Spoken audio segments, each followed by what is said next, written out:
Bapak, Ibu, dan Saudara sekalian, firman Tuhan akan kita renungkan dari Yohanes 6, ayat 67 sampai 69 demikian. Maka kata Yesus kepada ke-12 muridnya, "Apakah kamu tidak mau pergi juga?"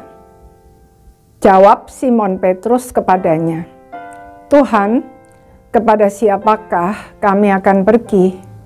Perkataanmu adalah perkataan hidup yang kekal, dan kami telah percaya dan tahu bahwa Engkau adalah yang kudus dari Allah." Saudara-saudara sekalian, berlawanan dengan reaksi orang banyak yang pergi setelah mendengar firman Tuhan Yesus yang bagi mereka sangat keras itu, Petrus mewakili murid-murid yang lain kecuali Yudas justru semakin diyakinkan bahwa perkataan Tuhan Yesus adalah perkataan hidup yang kekal dan bahwa Dia adalah yang kudus dari Allah. Keputusan mereka yang tidak populer untuk terus mengikut Tuhan Yesus dan tetap setia sampai akhir walaupun tidak mudah membawa mereka kepada kehidupan yang luar biasa menakjubkan. Tentu bukan berarti bahwa Petrus dan kawan-kawan saat itu juga sudah benar-benar mengenal siapa Tuhan Yesus.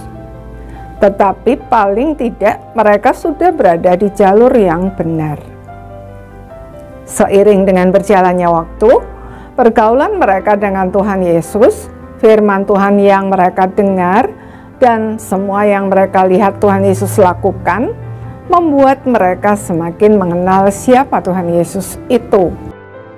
Petrus memang pernah jatuh 3 kali menyangkal Tuhan Yesus. Tetapi ketika dia menyesal dan bertobat, Tuhan Yesus bukan hanya mengampuni, melainkan juga memulihkan lebih dari kondisinya sebelum jatuh. Mereka juga baru memahami apa tujuan Tuhan Yesus datang ke dunia setelah Dia menyelesaikan karya keselamatan di atas kayu salib, bangkit, naik ke sorga, dan Roh Kudus turun pada hari Pentakosta. Setelah itu, seumur hidup mereka masih terus belajar. Tetapi Petrus bersama dengan murid-murid yang lain dan orang-orang percaya di segala tempat dan zaman dipakai Tuhan luar biasa menjadi alat kemuliaannya. Jika kita memilih untuk menerima firman Tuhan dengan penuh percaya, sekalipun sangat keras, lalu bertobat, firman Tuhan akan memurnikan hidup kita dan membuat kita bertumbuh semakin mengenal Tuhan, diperkaya dengan pengalaman-pengalaman iman yang menakjubkan dan dipakai menjadi alat kemuliaannya untuk membawa banyak orang kepada keselamatan kekal. Karena itu, jika kita mendengar firman Tuhan, bagaimanapun kerasnya, jangan pernah menjauh dari Tuhan.